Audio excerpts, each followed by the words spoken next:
Stand by to launch FanStream Sports. 3, 2, 1. Let's start. Hello, sports fans. Welcome to FanStream Sports. Nothing but pure sports. This is the JP Show. JP, it is so good to hear you back on the air. Stand by now. Here's JP. Oh, it's a football Friday, but I'm hot about hockey. I am hot about hockey. I'm still pissed off from the Lightning game last night. I woke up angry. Poor Tally. Took it out on the dog. Poor puppy. I would never. Did you see that call, Tally? Look at that. It's ridiculous. Even the dog was barking. Good morning, everybody. Hope you guys are doing well. We got lots of football to talk about. The Buccaneers taking on the Saints. We have injury updates, very critical injury updates for that. And we will probably get some during the show. So we will have breaking news. We had a lot of breaking news during the show this week. So maybe we'll have some more today. Lots to get to. The Lightning got screwed last night in a big way by the NHL. This is one, and this is a play that is not just about hockey replay. We're going to go a little bit bigger picture here to what's wrong with replay across sports and how it's intersecting with gambling as well. Lots to talk about there. So we'll get to the Bucs Saints as well. More USF news on where they're going bowling. We'll talk some more college football. We have meaningless conference championship games this weekend. Yay, that's great for college.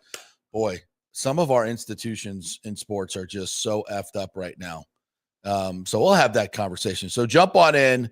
And if you saw the Lightning game last night, we lost another great coaching great in college football because of the state of college football. What did I miss? Our K-State coach, Chris Kleiman retires because of the state of college football. Yeah. And by virtue of his retirement, Texas A&M loses our offensive coordinator who's taking his job. Wow. Great. See, yeah, the ball. All these coaches switching teams at a critical time. It's so stupid. It's so stupid. Oh, all right. We'll get into that too. Yeah. So jump on in, folks. You know where to comment. You can do that on Twitter at JP Peterson Show. You can do that on YouTube, FanStream Sports Tampa Bay. You can do that on Facebook, JP Peterson. Where else can you do that? We have a text line that we use. Jump on Twitter or on Twitch. We're on Twitch, JP. You can jump on Kick.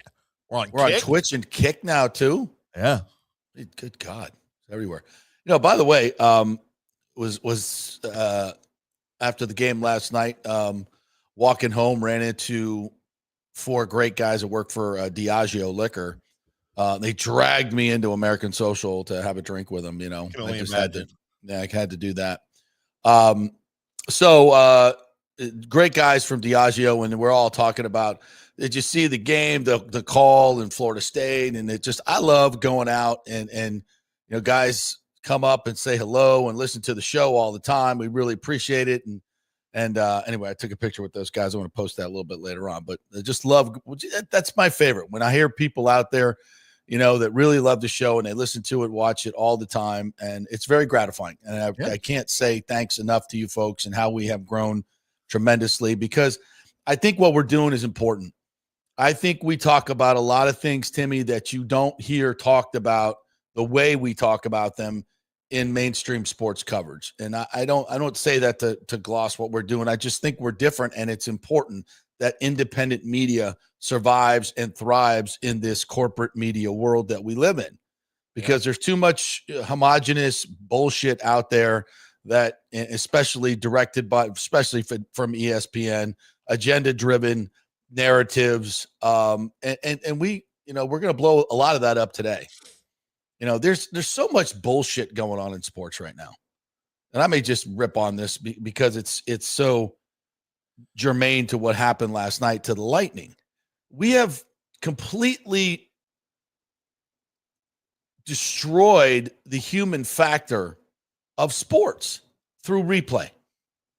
I firmly believe this on so many levels, because, and this is something I really complained about early on with replay, you can't truly celebrate a play now.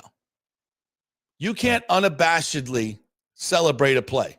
If a big play happens to a team you're rooting for in a game, Tim, what's your first emotion? If you score a big goal, big touchdown, blah, blah, blah, blah, is it, yeah, we score, or is there a flag? Oh, no, I'm looking for a penalty. Yeah. Looking for a penalty every single time. Every single time. Yep. And you don't even realize you're doing it. Yep. They have sucked the joy out of sports because of replay. Every time something happens, it's like the world we live in. Did it really happen? Is it true? I don't know. Is it AI? Could be. I don't know. Looks real. Might not be. And in sports, it is. It's just that. Looks like a goal. Might not be. Some nerd in Toronto, in another country, is just sitting there, eating his cheese curds and whey. Poutine. Yeah. And probably half snockered on 17 Molsons. Labatt's. Looked like a hand pass. Let's go back and check that. Let me get out my little nerdy mouse here, and let's go back. Oh, yeah, that hit his hand. Huh? But no, yeah, the other guy played it too. We could change this whole game. I have nothing else to do in my life but sit here and change the fortunes of 20,000 fans, actually millions of fans, hundreds of thousands that may have bet on this game. And not to mention the 20,000 fans, a lot of them are Pittsburgh, in the stands, watching this hockey game. We're out there watching Kucherov, Sidney Crosby, Malkin, Hagel. So we're watching elite players, Hall of Famers everywhere. It's a great hockey game. Lightning came out. They were fast. Tristan Wirfs standing on his head, making saves. The place is going nuts. They take a 3-0 lead, but here come the Lightning. They come back and tie the game in the third period. Now they're pushing. Now Pittsburgh scores with 2:43. Oh, what a great goal by Malcolm. What another great shot. Incredible game. Oh, my God, 6-on-5. Here come the Lightning. Look at this. Kucherov scores with less than a minute to go. We're tied. We're going overtime. Wait. Flag on the play. Wait. Not even a coach's challenge. We got some nerd in Toronto that's like, oh, let me see what we got here. Let's roll this back and slow it down to the millisecond. Oh, yep, that puck went around the boards and that hit his hand. It dropped to the ice. 2 Penguin players could have played it, but they didn't. They missed. Would nullify the whole thing. And then you want to watch it? Yeah, let's watch it. This is the play that we're talking about. All right, so slow it down. It's rimmed around the boards, and Hagel. Now watch this. He's not. It's a puck is shot right at you. There's the official staring right at it. He just got out of the way. And Hagel did what anyone would do when the puck is thrown at your face, is you protect yourself with your glove. He's not catching it and passing it. And those 2 Pens players can play the puck. Is he catching the puck in the spirit of the rule and sending it over to Gensel? No, he's defending himself. This is not in the spirit of the rule. And people are coming at me going, oh, no, if it hits the glove and it plays. That's not what the rule says. Let me be clear. Okay. The key word in the rule is the word intentional. Yes. Here was the explanation. The play on the ice was challenged under Rule 38, coach's challenge, which actually wasn't challenged by the coach. In all coach's challenge situations, the original call on the ice will be overturned if and only if a conclusive and irrefutable determination can be made on the basis of video evidence that the original call on the ice was clearly not correct. First of all, there was no call on the ice. There's no call. Yeah. So what are we by the spirit of the rule here, we shouldn't even be looking at this because there was no call on the ice. Now, I know there can be missed calls. This is something that they need to completely take out, by the way. If a review is not conclusive and or there is any doubt whatsoever as to whether the call on the ice was correct, the original call on the ice will be confirmed. The Situation Room determined that Brandon Hagel directed the puck to Jake Gensel with a hand pass. Absolutely, you cannot make that determination just on that basis. You cannot make that determination. You cannot imply intent by that. Absolutely no way. And there is intent in this rule. Note, and there's a note on this. In the final minute of play in the third period, at any point in overtime, hockey operations will initiate the review of any scenario that would otherwise be a coach's challenge. So that's how you can do that in the final minute. And this, by the way, didn't even happen in the final minute. The goal happened in the final minute. Yeah. So I could even, if I'm arguing the case here, I could say that didn't happen in the final minute, so you can't even look at it. Right. It happened outside the final minute. If we're going by the letter of the law, which there's a lot of people on here who was like, well, if it doesn't matter intent, yes, it does. It does matter intent. You're wrong, according to the rule. If you're protecting yourself or the ball or the puck hits you, it's not automatically a hand pass. That's not how this works.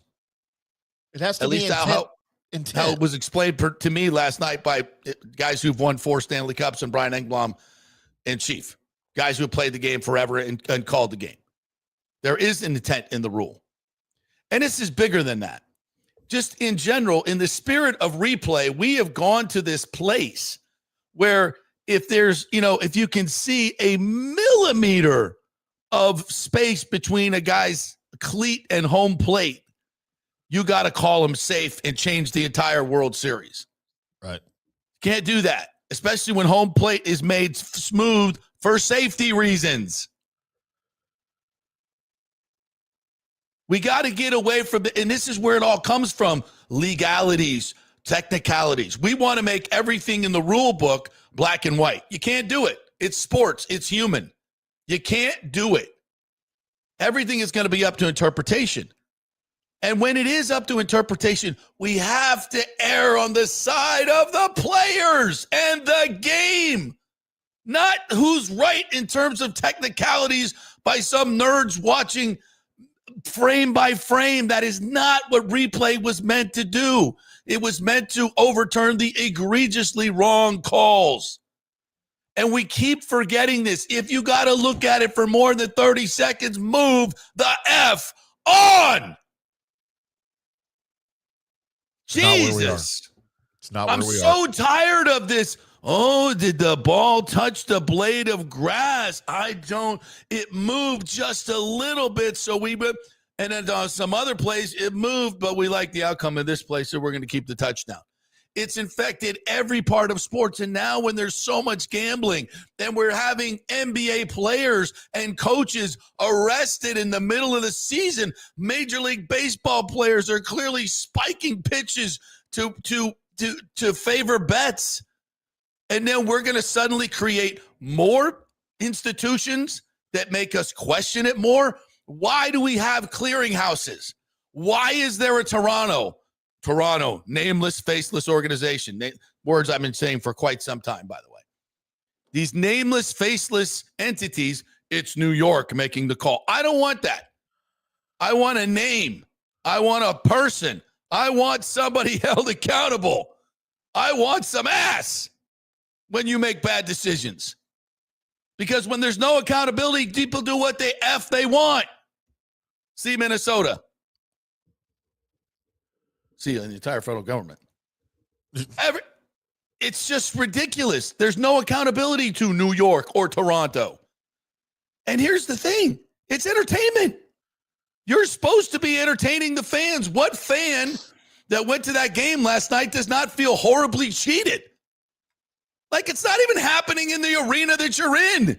It's some dude in Toronto that just changed the whole freaking game and could affect contracts, playoff positions, everything. The Lightning lost a point last night. And what if they lose a playoff bid by a point? I mean, you could say, well, we shouldn't have been in that position. And I'm tired of hearing that crap. I'm tired of hearing that.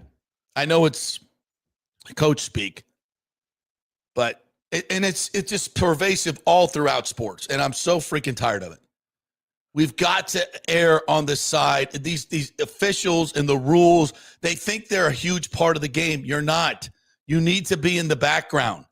The only thing you need to be doing is making sure that there's a level playing field for the most part. And when there are fouls that aren't germane to the play, let them go.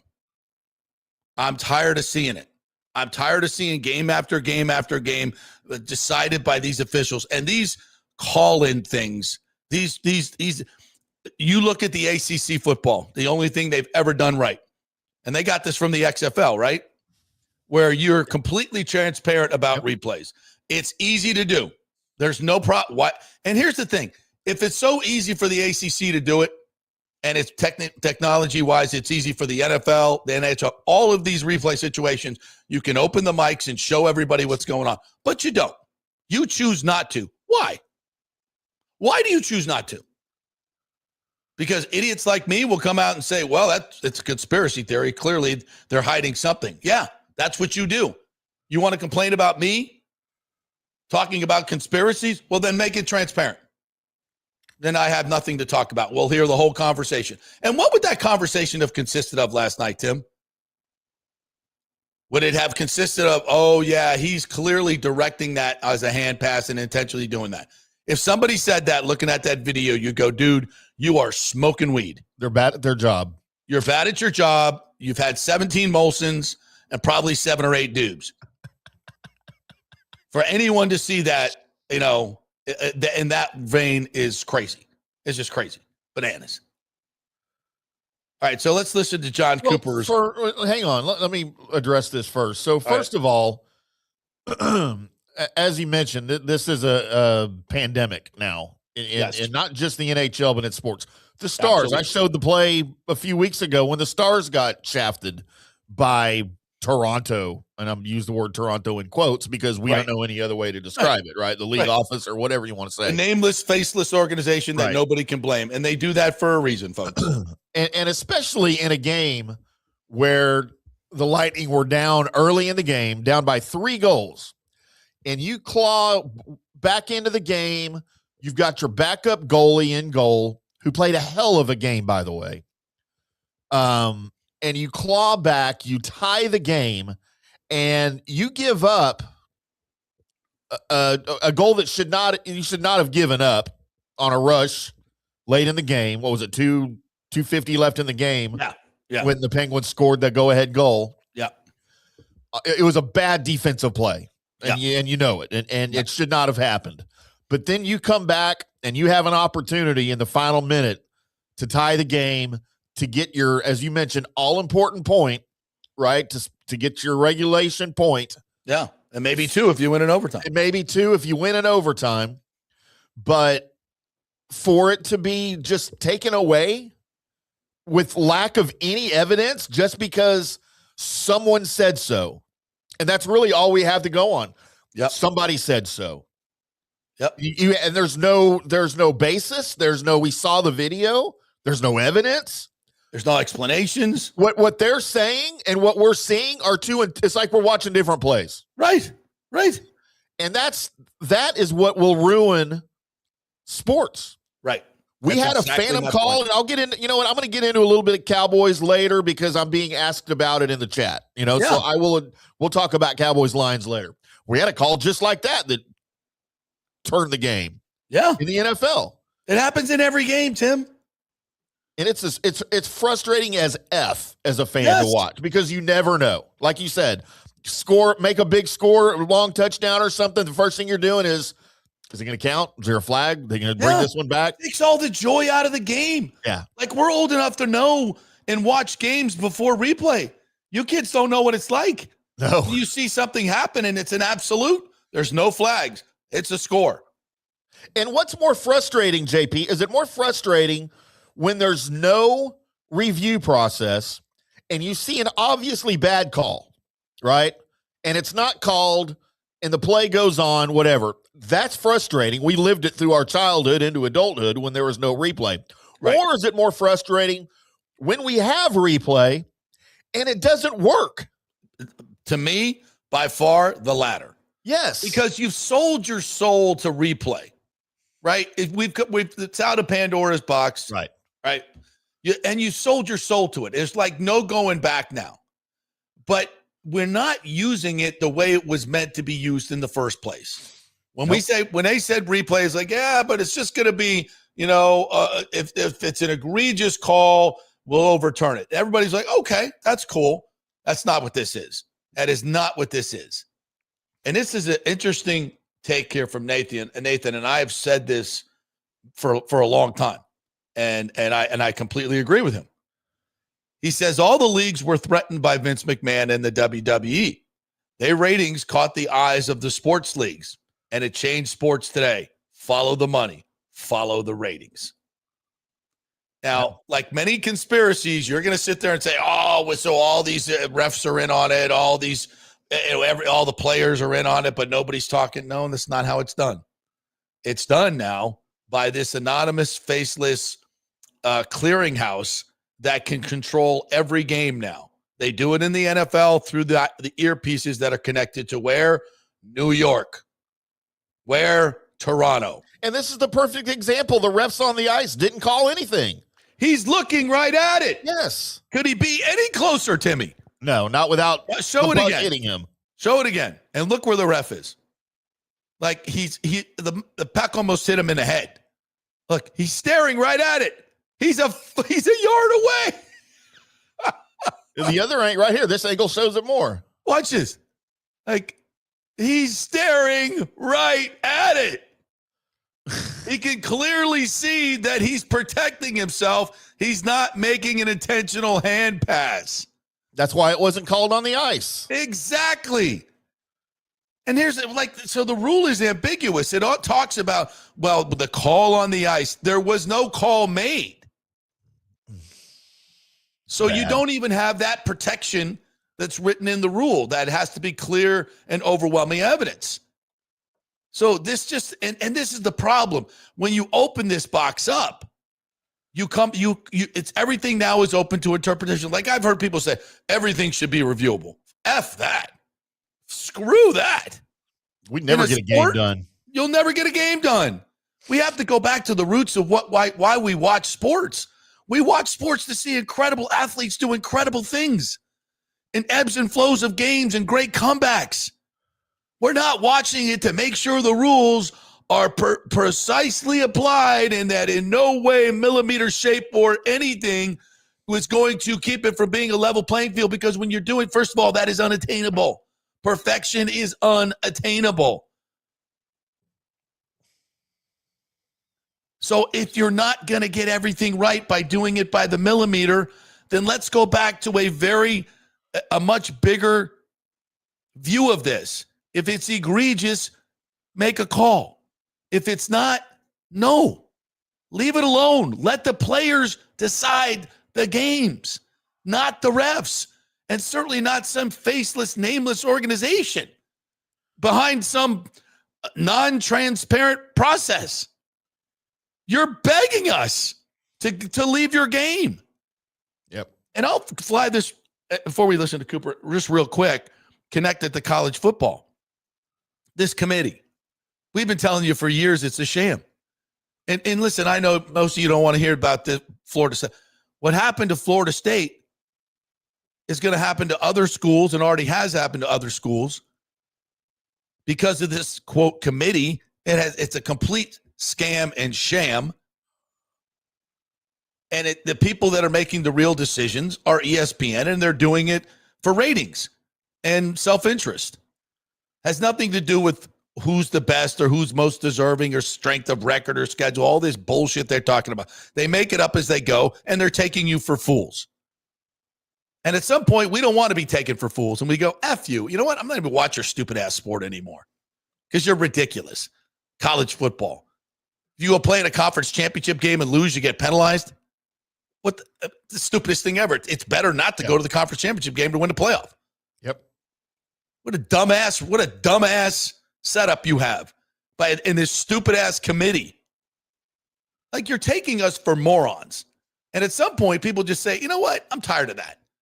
I'm tired. And I'm getting there with college football, which was my favorite sport. You people have effed this up so freaking bad. And I'm tired of these officials and these non-sports people, non-athletes, non-coaches screwing up everything. mostly because of greed. Yeah, I know it's kind of a get off my lawn rant, but I'm so freaking sick of it. Let's listen to Cooper. Let the freaking players decide it. Here we go. There's a couple things. Okay, did he mean to do it or was it deflected? Was there an advantage gained or not? And you could really debate whether an advantage was gained. Did Brandon Hagel direct that puck knowing exactly where it was going? No. Would you sit here today and say Brandon Hagel was maybe protecting his face from a puck hitting it or protecting some part of his body? If I threw this microphone at you right now, would you put your hand up to stop it? Hell yeah, I like you to would. see that too, by the way. So there's a spirit of the rule. Was that the spirit of the rule for him taking it in the face? If that, okay, let me do that. And I think that's where we get that wrong. And that's not what happened. And he didn't direct any pucks. That was a bang play. There were tons of guys around it. Turned out we got it first. A lot of the game developed after that, and then a puck went in the net. So is that a really frustrating one for me? It is. I think you read the rule book, which we did, and then you try and dissect what happened in the play, and then you take it all into consideration. It's laughable that got overturned.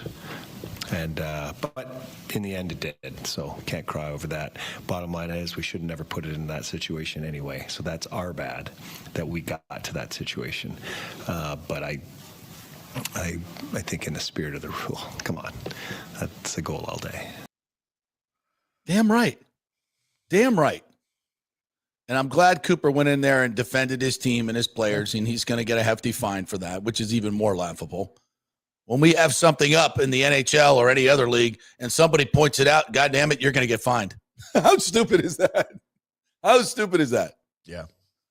Can you look any more guilty? You know, if you call out our scheme, we're going to fine you. If you support your players and the fans and wanting just a fair game to watch and a reasonable game to watch, we're going to fine you. That's a great precedent. You leagues do. It's great. Fantastic. Here's NHL Rule 79, by the way. Permits players to use an open hand to stop a bat or bat the puck, but a hand pass directing the puck to a teammate is illegal in the neutral and offensive zones and results in a stoppage of play. Key details of Rule 79. In the defensive zone, a hand pass is permitted. In the neutral and offensive zone, the hand pass stops play with the faceoff in the zone. If a player uses a hand pass to gain a territorial advantage and a teammate takes possession, play is stopped. Should I repeat that? Uses a hand pass to gain a territorial advantage. Is that what we saw? And remember, even in the convoluted application of this in replay terms, in replay it says it has to be, in very stark language, clear and overwhelming evidence. So there's overwhelming and clear evidence that he directed that puck? Hell to the no. It's much more obvious that he did not. And if there is any debate, it can't be called, and that's why it wasn't called. You want to go by the letter of the law, there's no way you can call this. By procedurally, or even by the interpretation that is in the rule book. You have to interpret intent according to the rules. Yeah. And if it's even debatable, it can't be called in replay. You F this up on so many levels. And it's not like it happened in the second period or first period. You changed the entire game. Everything that somebody can, people paid thousands of dollars to go to that game last night. Now they got something to talk about. Faceless dude in Toronto is stealing your joy, which you paid for. You paid for that joy. And you are joyless you leave. And you're pissed off. And it's just like, and you're not pissed off like, oh, our team lost. And yeah, we probably shouldn't have gone down 3-0. You're pissed off because some entity that has nothing to do with this game ruined your whole effing night. Like, I would seriously, with all the frivolous lawsuits out there, and I'm not encouraging anybody to do this, but I could see somebody suing the NHL and go, hey, I paid like $5,000 for this box.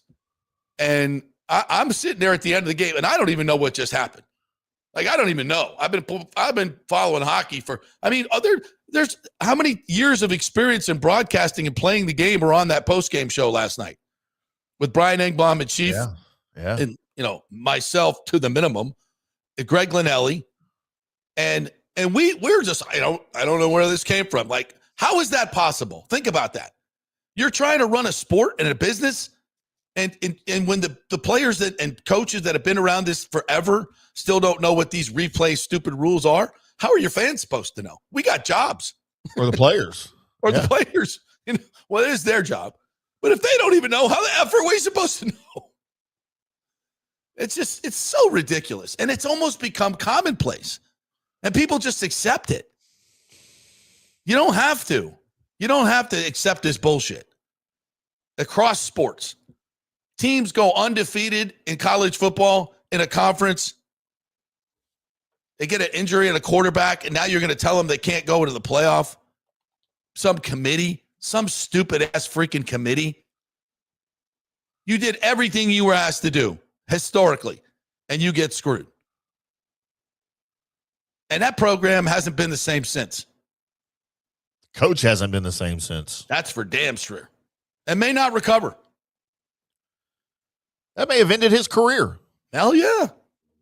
This stuff matters, man. It matters big time. And it's not just in hockey. It's across the board. And if we don't do something about it, sports is just going to go away. It's not going to go away. But you're losing fans. You're losing fans and your favorite and your best fans. And it's not that hard to fix, to be honest with you. It's not that hard to fix. It's just common sense, man, which we lack at every level for everything. All right. We'll move on. We'll take a break, go back to comments or go to your comments. When we come back, we're going to talk about Cowboys-Lions last night. How about them Cowboys? How about them Cowboys? Yeah. We are brought to you by the Jeeves Law Group, JEEVES lawgroup.com. They are local, they are trusted, and they get results. If you're in an accident, you know who to call. It's the Jeeves Law Group. You get a free case evaluation, for God's sakes. A lawyer working for free? Yeah. They'll give you a free case evaluation at thejeeveslawgroup.com. Just give them a call. Go to the website. Find out all the great reviews there and what it's all about. Just go to jeeveslawgroup.com. Not attorney spokesman offices, Tampa and St. Pete.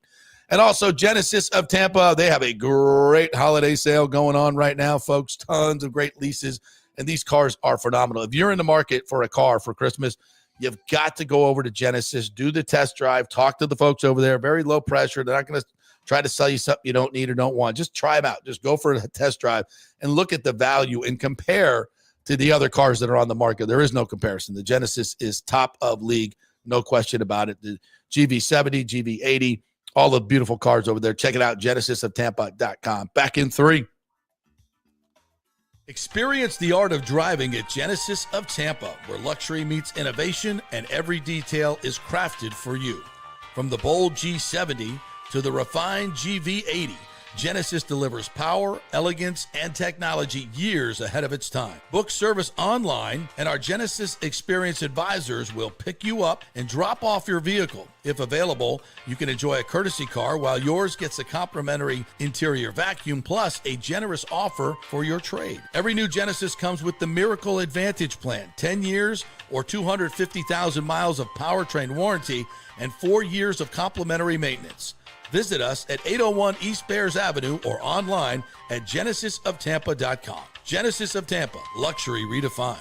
Italiano Insurance would like to congratulate the Bucs on their 50th anniversary season. And you know what? We've been here for every season and then some, over 60 years in business. We've seen some smart coaches with great game plans, but if you don't have flood insurance or business insurance, that's a terrible game plan. That could ruin you financially. You don't want to take that L. So call 813-877-7799 and let their friendly agents quarterback your insurance and save you big money. Italiano also sponsors our FSU report every week, so go Noles. 813-877-7799 or go to italianoinsurance.com.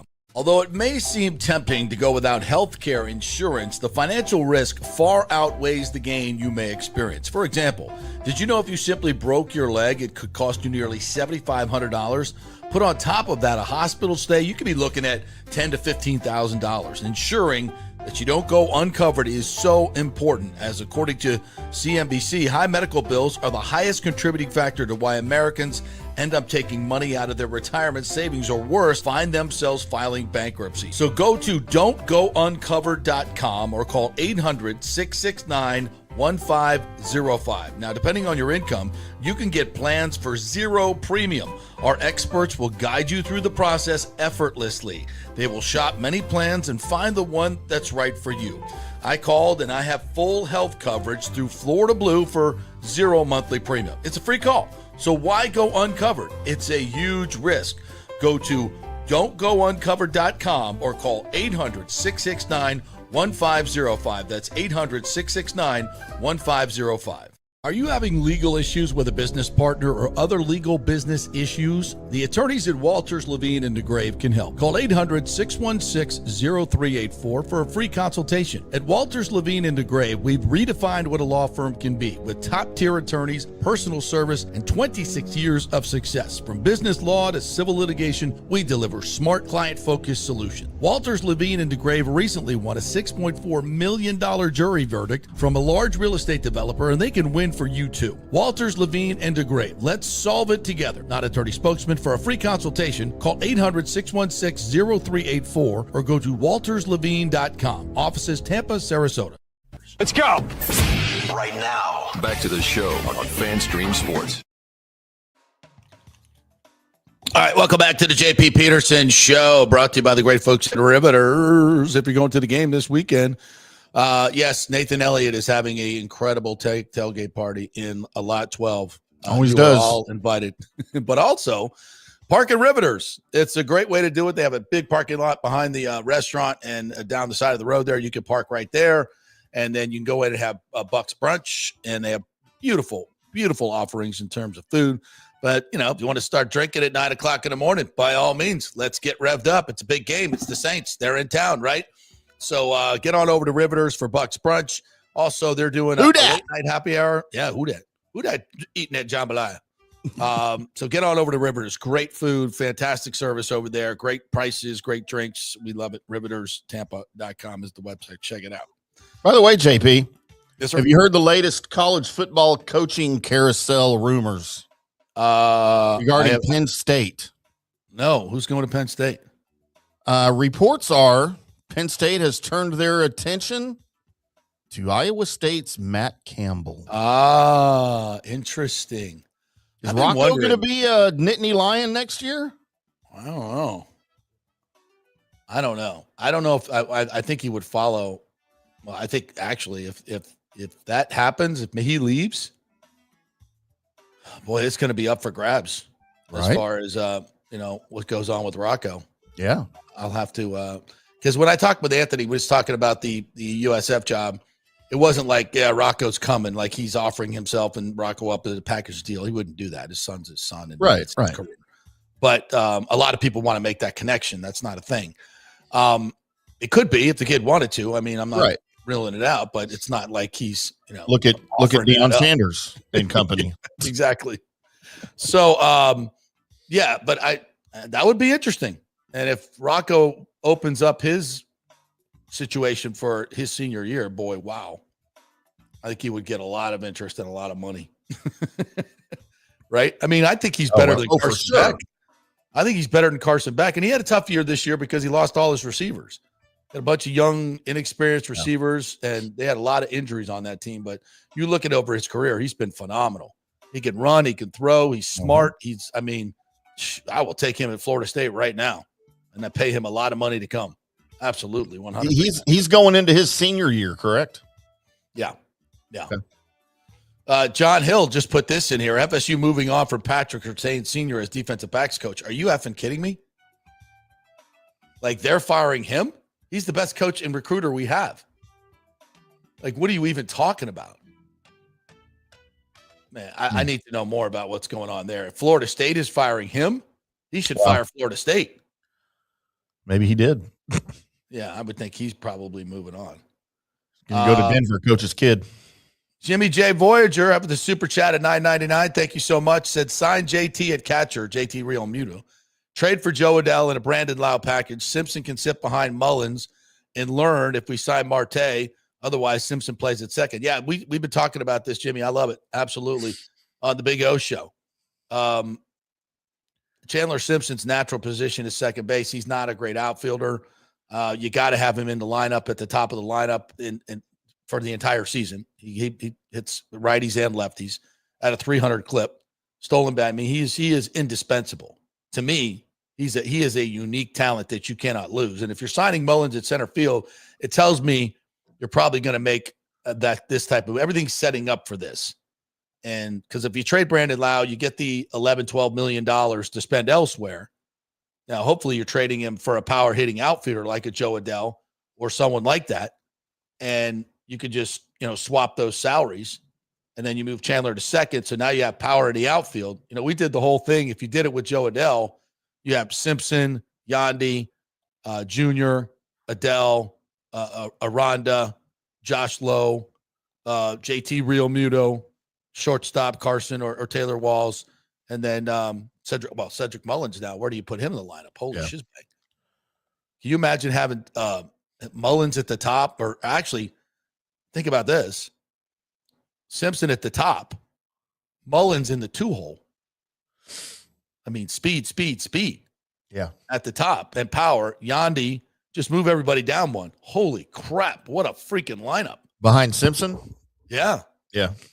Or you bet him in the 9-hole, but I get him I want him to have as many at bats as possible. I mean, last year, Mullins hit 216. And that's not who he is. And he's a career 246 hitter. So maybe you move him down a little bit further in the lineup because you don't want, you want contact, you want action in that 2-hole. So Yandy's probably better in the 2-hole.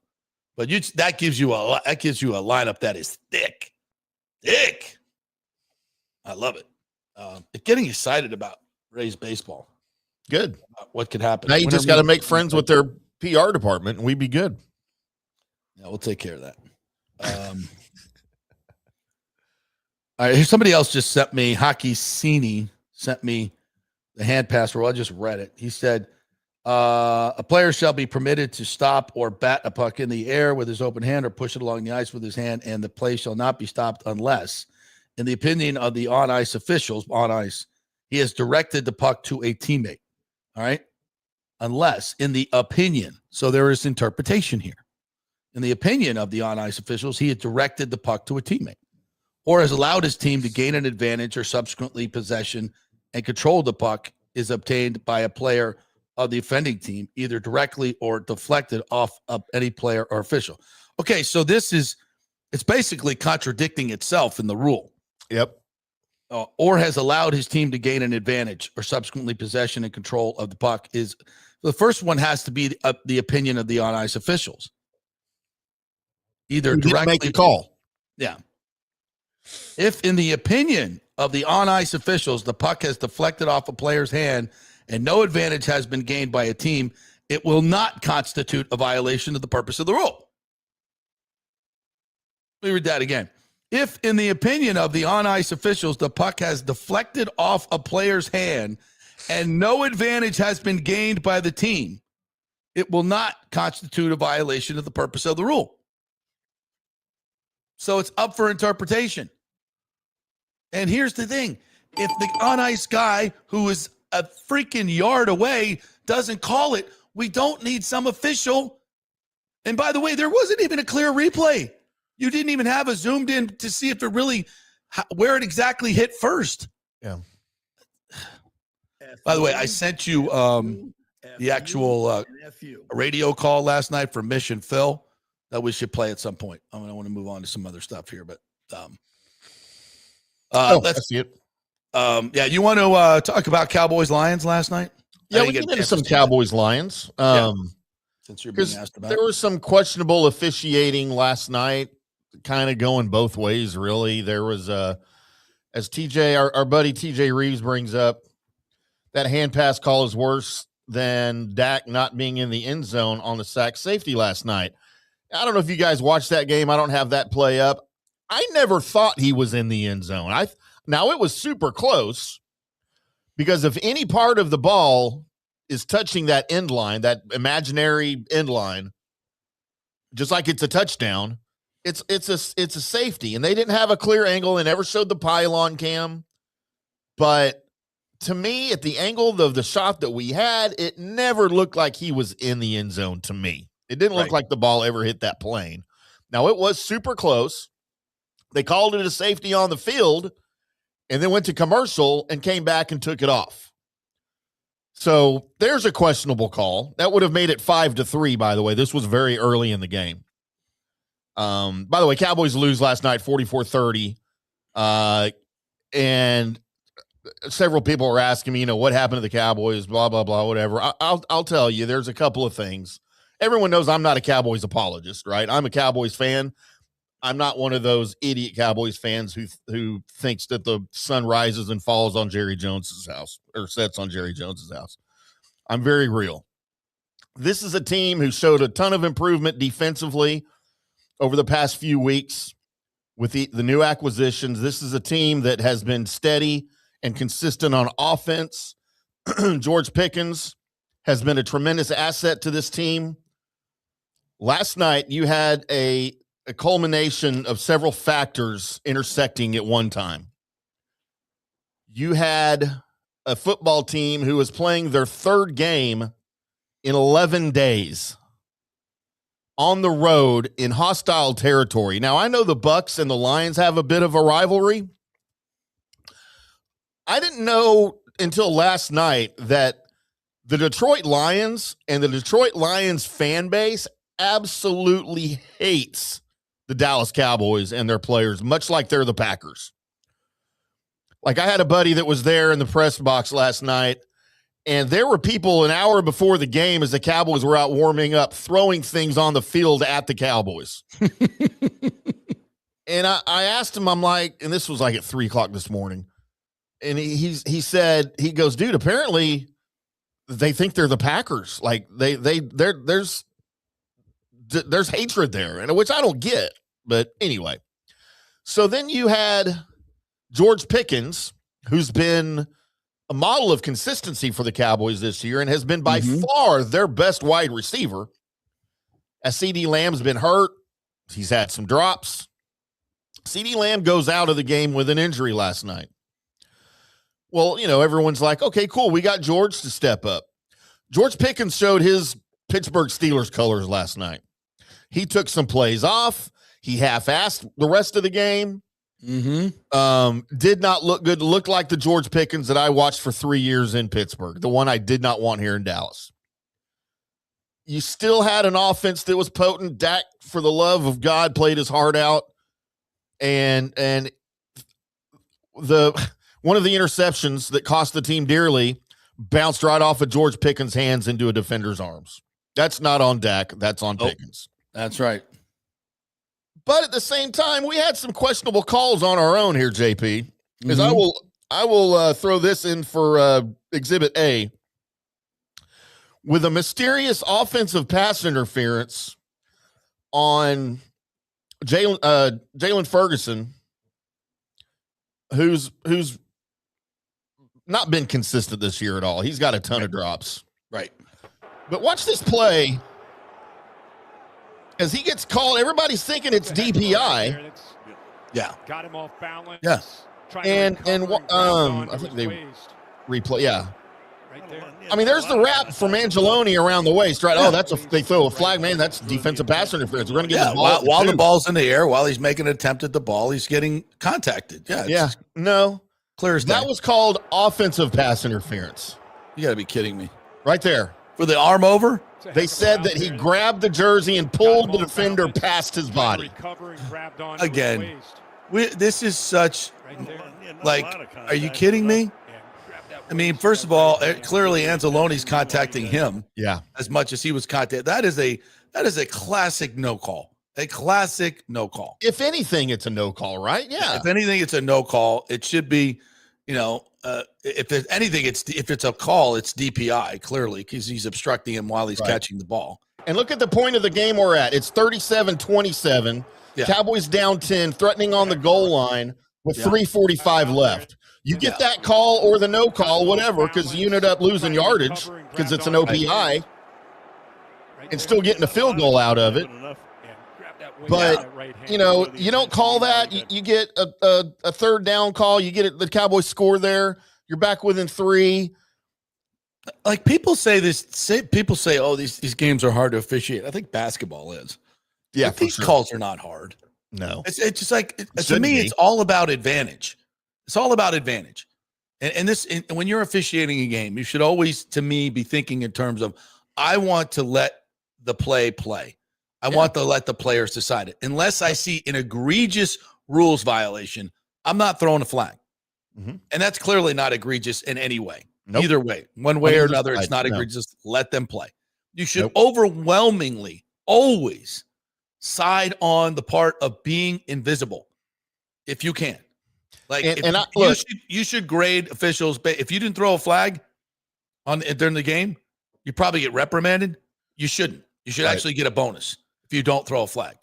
Now, we can see all the different plays, and if you clearly miss something, you should be reprimanded in your review or whatever. Sure. But too many times we're seeing officials go out of their way, like the Tristan Wirfs holding call last week. Oh my gosh! I mean, the guy falls flat on his face, and he pushes him down. What's he supposed to do when he falls flat on his face?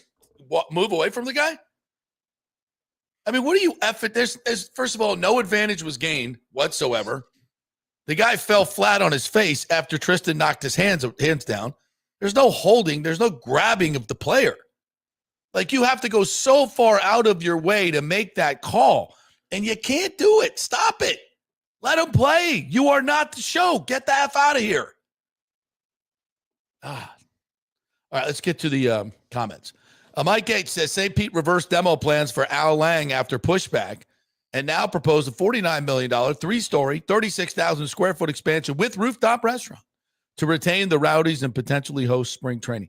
That, my friends, Mayor Welch, in all of your horrible decisions that you've ever made and that ridiculous boondoggle that you offered the Rays, short-circuiting your entire constituency, throwing money away. Luckily, you didn't get that passed, or he ran away, as he always does. But this is a great idea. Spring training for the Rays in St. Pete, fantastic. It's great. I love outdoor baseball. Al Lang's fantastic. Make that a forever home for the Rowdies, which is a great vibe and fit down there in St. Pete. Yeah, absolutely. Slam dunk. Slam freaking dunk. And then take the Trop site, make it into a convention center and more residential and make it, put a nice, beautiful park in there. Yeah. Make tons of money instead of spending tons of money and giving it to billionaires. Great. I love that idea. John Hill says Toronto booth reviews suck. John Hill, you paid money for those tickets last night. I think you did. How do you feel about that as a fan? Like, just getting japped like you paid money. Like, it's like going to a movie. And at the end of the movie, or 20 minutes left in the movie, the projector goes off or whatever the hell they used to. I mean, you ain't getting your money back? Or you have some stupid ending? I want my money back. Nathan Elliott says, hello to any degenerates or trolls. That applies to you watching. He says, I celebrate every big play that the Bucs make. Then I say, oh, sharp, when there is a flag. I take the highs and the lows. I just remember when games were real and it was so fun. Jimmy J. Voyager, another $4.99 super chat, says, are the Rays still in on Marte, Joe Adell, and Real Muto? I don't know that for sure. That's what MLB Rumors has out there. I think they're in on all those guys. Whether they get them, we'll see. John Hill does say open communication on these reviews is a must. The ACC handling must be enforced. Yeah, I mean, it's so good. It is absolutely so good watching it. And you immediately say, why don't they do this in every league? And there's a reason why they don't. They don't want transparency. They want to be able to control. The fact that there is transparency in some leagues makes the ones that don't offer transparency look even worse. Yeah, Aviation 1436 says NBA unwatchable. Yeah, for a lot of their has been for a long time. Yeah. NFL getting there. Every single punt there is a flag. Every single one. Yeah, which by the way, I mean, again, if there's a tug here and there and it doesn't affect the play, move on. There's no urgency or importance to the flow of the game and entertainment. You know, like how does it? And when we replay that replay I sent you from of the audio call last night from Lightning Radio, you could hear Phil and Mish talking about that. It's like, why does it take so long? If you got to look at it for 5 minutes, by definition, you don't have overwhelming evidence. Move on. Move on. Let's go play more hockey. Come on. And we're so beholden to these Toronto and New York. What if they're getting it wrong? And they are. Yeah, Nathan says, what the heck happened to Dallas? Somebody tell them they're going to beat Detroit. I thought Dallas would win. I really did. Like I said, you had a lot of factors. And look, don't get me wrong here. Detroit had some bad calls on their end too. The Sean Hockley NFL crew, to me, is by far the worst NFL officiating crew there is. Yeah. And that sucks because I used to like Sean. I love his dad. But that is by far the worst officiating crew in the NFL. Yeah, they're flag happy. They're so flag happy. We have some new viewers from Kick. New viewer here, Elmo88. Welcome. Hello. I don't even know what Kick is. I'll be honest with you. It's like YouTube. Thomas Casper says, stop play in a hand pass, not pull back a goal later. Yeah, if it's a hand pass, call it on the guy's right there. Yeah. So basically, we're saying in Toronto, you have a better view than the guy that was a yard away from the play. And you certainly didn't show me that view. You never showed me anything that you could even clearly see what was going on over there in the corner. Like, it's so bad on so many levels. Aviation 1436 says New York picks and chooses when to call down to the refs and when not to. It's all fraudulent. Yeah. I mean, if you're going to set up your system that way, then you're begging for everyone to be conspiratorial about it. You just are. And that's your fault, not mine. Michael LaRue says to overturn a call, replay must show clear, indisputable visual evidence that the original ruling was wrong. If officials aren't 100% certain, then the call should stand. Leagues have been guessing lately. 100%. I almost feel like Toronto was looking for a spot to do this because nobody even knew that there could be a challenge from Toronto under a minute. Like, few people knew that. So now they want to get it out there into the ether, so now you know it. So now they can go change calls as much as they want, just like the NFL. They're jealous. The NHL is jealous of how the NFL can control their game, so they're starting to get in the business of it. Don't do that. Aviation 1436 says they're pausing games to review bang calls. We don't watch the games for the refs. Yes. There's no attention paid to the aesthetics of the game. Simply by you standing there, 5 people standing huddled around some small screen. I mean, look at it. You look ridiculous. You look ridiculous. There's a picture of it in that one I sent you. I need to pull that. Mike H says each NFL stadium will have to install a new playing surface by the start of the 2028 season to meet standards set through lab and field testing, whether they are grass, synthetic, or a hybrid. Interesting. I think they're all tired of getting hurt at MetLife Stadium. To cut down on concussions and lower extremity injuries. Last night, CeeDee Lamb had a concussion and Lions safety had an Achilles injury. Yeah. Has there been a lot of talk about the field at AT&T that it's not good? No, they played in Detroit last night, though, and I haven't heard anything about that field either. I mean, I haven't heard anything about that type of synthetic field that, like the Cowboys and the Lions, I think it's the same field, the same brand that they play on. I haven't heard anything negative from anybody. But clearly it's synthetic. I mean, any synthetic is going to be not as good as the natural, right? And the give of natural dirt. Yeah. Although the Bucs field was getting a little torn up the other day. That wasn't a great field either. It's usually one of the best, but I don't know why it looked pretty torn up. Mike H also says, woke up this morning to first blanket of snow in Virginia. First time each year is always the best. 10 deer eating feed in the front yard. Oh, Mike H, can you send us a picture? I love that. I love that. When I lived up in West Chase, believe it or not, we had a conservation area behind our home. And time and again, you look outside and there's just deer out in the backyard just hanging out. It's so cool. That is cool. So cool. Oh, my gosh. Speaking of that, so one year, as my kids were really young, I took like an ice tray, and I made like ice in the form of a reindeer paw. So, and when the kids watched, and then I went and put them out in the backyard, like in sequence, so it looked like a reindeer had stepped in snow. Right. And I took a little piece of red cloth from one of the wreaths, and I stuck it in the door, like Santa's on the way out the door. His coat got caught, and there was a little piece.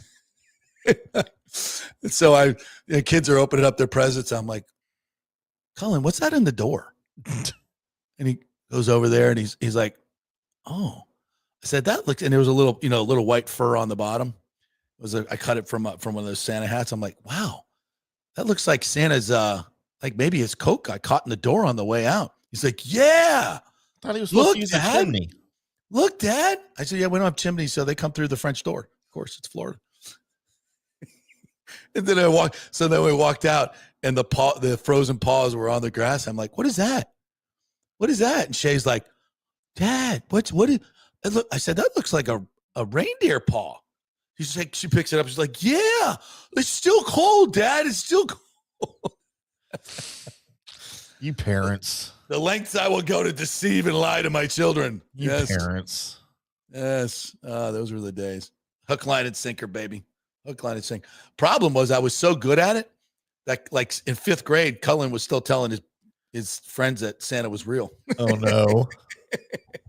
That was an unintended consequence of my brilliance. I can only imagine. No, his jacket was in our door. I'm like, oops. Sorry about that, son. Good Lord. It's kind of fake. Mr. King says, you don't have to deal with it. What are you going to do? They're private companies, not government entities.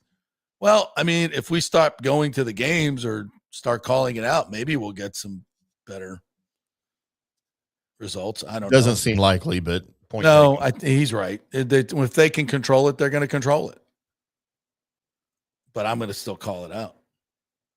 TJ Reeves is in this morning. Said that hand pass call is worse than IndyCarTim Hamm boy Dak not being in the end zone on the sack safety last night.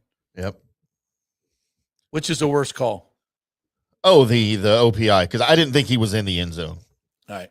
It was close. It was tight, but I didn't think he was. That was definitely not a call on the Jake Ferguson for either player. That was horrid. Yeah. Agreed. Rick says, who dat man spooning with a homeless man on Bourbon Street, Tim? Yes, it was. Never forget that. Rick keeps bringing that up. He brings that up all the time. I'm starting to detect a bit of jealousy from Rick. I think so. I think he wants you to spoon him in a drunken stupor on Not Bourbon for free, Street. Rick. This thing don't come free, okay? You guys work that out. Keep me out of it, please. JLR says USF had the biggest signing in college football this offseason. No, I think I got to give that to LSU. As much as everyone hates Lane Kiffin, I think they got the best. They got the prize. Whether it works out, we'll see. But I think Hartline was probably the biggest surprise. I don't think anybody had him going to USF. That is a hell of a get. With all these openings. Do you want my win total prediction for LSU for the next 3 years? Sure. So over the next 3 years, LSU will win a total of 15 games. Oh, you're ridiculous. You're ridiculous. And Lane Kiffin will get run out of town. If you can win at Ole Miss, you can't win at LSU. Come on, dog. You're letting your hate and your emotions seep into your analysis. Did I say your analysis? Hey, man, I drink cranberry juice every day. Your analysis is fine. So this happened to me yesterday. I'm at Quest getting my pre-surgery. Oh no. Blood tap and then urine specimen too, right? So she takes my blood. Great. Really good, by the way. Didn't feel anything. She was great. Way to go, Quest. So then she goes, all right, go do your urine sample. So I go around, find the bathroom, go in there, the ignominy of the whole urine sample thing is just, it's just, anyway. So I do my business and I put in the cup thing on top and it almost splashed a little bit. I'm like, wow, that was good. So I open up the door and I'm holding my warm urine in my hand in the plastic cup. And as soon as I open the door, there's this hot blonde waiting to come in. And I'm just like sitting there with my hot urine saying, oh, hi. Wow. He's like, are you done? I'm like, oh, yeah, I'm done. Let me put the seat down. Sorry. See, what you should have done, JP, is so how'd you guys meet? Well, I spilled my urine sample on her. What I did one time when I was supposed to give a urine sample, I took the little cup they give you, and I filled it up with hand soap, and then I went out there and handed it to her because it doesn't look like hand soap. And I said, I couldn't remember what I was here for. Is this the right thing?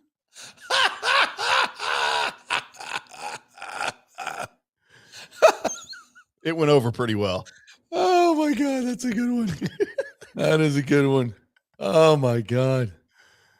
Here's another one from Marty Daybor. It's a nice win for USF men's basketball last night. They still have some work to do, but we are starting to see some consistency as it relates to the team's identity.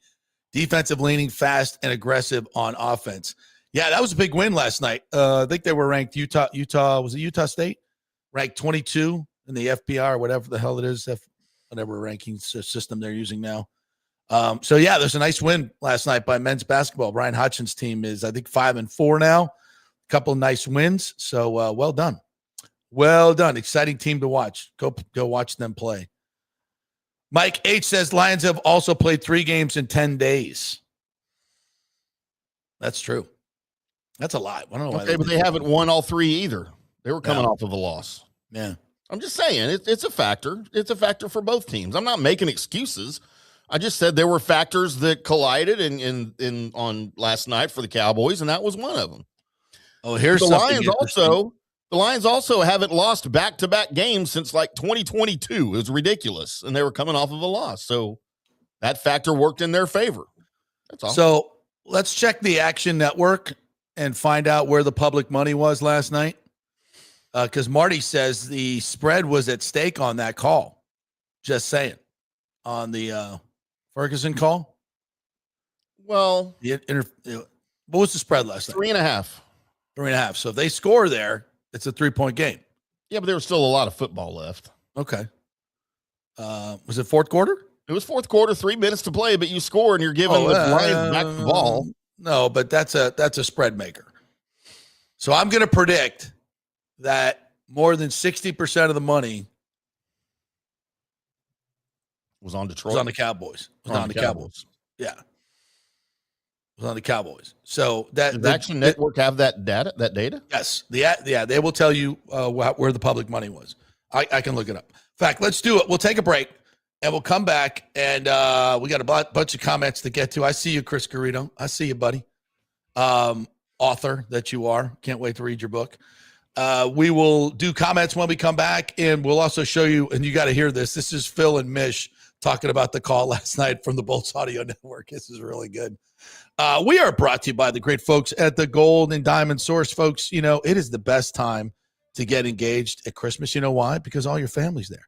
All your family's around. So it's basically you're having an engagement party right there. So the Gold and Diamond Source has thousands of beautiful diamonds right there waiting for you to come on over and buy it. So if you're looking for a gift that says forever, and that is forever, a real diamond, find stunning engagement rings, diamond earrings, diamond bracelets, the most stylish gold fashion jewelry, and plenty of men's stuff too in their new men's section and watch department at the Gold and Diamond Source. There's something for everybody on your list, so don't settle for anything less than perfection. And it's such a great group of folks over there. When you go over there, it is a great shopping experience. First of all, it's decorated to the hilt with all the Christmas stuff. It's beautiful. And then everything's shiny and new and fun. They got the Christmas music going. Probably get a night. You could probably have a nice little drink there and whatever. Just a great shopping experience. And and hang out at the Golden Diamond Source. And by the way, 0% interest for 5 years. So you get a $5,000 diamond for just $84 a month. You know where to go. It's a great local company. Don't buy everything on Amazon. Go to the Golden Diamond Source and get something shiny and new for yourself and your lovely lady. All right. Your comments when we come back. Stay with us. It's the holiday season, so come visit the wonderland of jewelry at the Golden Diamond Source with over 25 times the inventory and selection of the average jewelry store. Guys, get your shopping done early, and if you have no idea of the trends and styles that your lady wants, that's cool. The incredible staff led by Julie and Steve Weintraub and family will offer up some great ideas with no pressure. They offer everything for the first-time jewelry buyer to the most exquisite selection of museum quality pieces. Enjoy a comfortable, relaxed atmosphere and experience staff, geologists, jewelers, and designers for all your jewelry needs. From the luxurious jewelry boxes to their VIP customer care, there's many reasons to make sure it's a Golden Diamond Source diamond. Keep it local this holiday season. Shop online anytime at goldendiamond.com or just come by their showroom at 3800 Overton Road and always online at goldendiamond.com. JP here for the Jeeves Law Group and my man, Scott Jeeves. If you're going to hire an attorney, do you want some guy looking for a quick settlement and a quick buck, or do you want an attorney with some chops? Scott is a board-certified civil trial lawyer and a certified circuit court mediator. Been practicing in the Tampa Bay area for over 30 years. He is a peer-reviewed AV preeminent-rated civil trial lawyer. They just don't hand out those classifications. He's been the lead class action counsel on many complex consumer protection cases and has handled hundreds of serious personal injury cases. He's dedicated his career to protecting injured victims and is committed to vigorously representing you. We're local, we're trusted, and we get results. Personal injury and personal attention. Call for a free case evaluation. That's 888-9-JEEVES. That's 888-9-JEEVES. The Jeeves Law Group.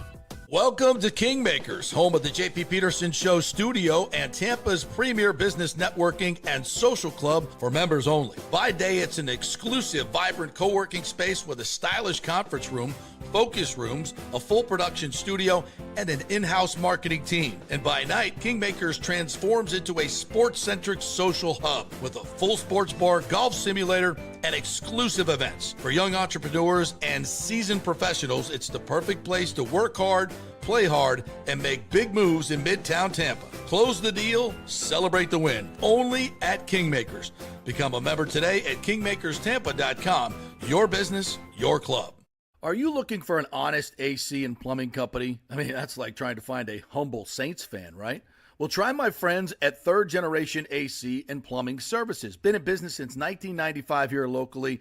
And listen to what one of their customers said. Quote, the gentleman providing the service was exceptional, on time, knowledgeable, professional, and experienced. He was efficient, cleaned up behind himself, and did the work expeditiously.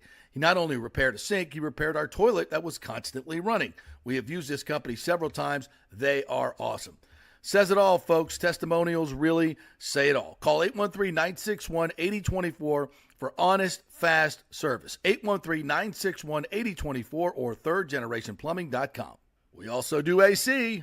Ciao, Paolo Tini here, owner of Caffè Paradiso, voted number 3 People's Choice Award on Open Table. I want to thank all our loyal family of customers that have been enjoying our great traditional Italian dishes we make from scratch every day. It's a great family story we're proud of. Our family moved from Rimini, Italy in 1984. My dad, Caesar, started Donatello, and that's where I got the start in the restaurant business. I started Caffè Paradiso on South McDill in 1995, and we've been there ever since. From our traditional ossobuco, a veal slow roast for 4 hours, to our daily fresh catch, the Gruppo Paradiso, with a piccata sauce and lobster claw meat, homemade pasta like lasagna, farfalle salchicha, which is a bow tie pasta homemade with fresh sausage. Hold on a minute, JP's favorite. I love it. So come and have a glass of wine with me on South McDill. Get a reservation on Open Table and see all our 5-star reviews. Ciao, see you soon at Paradiso.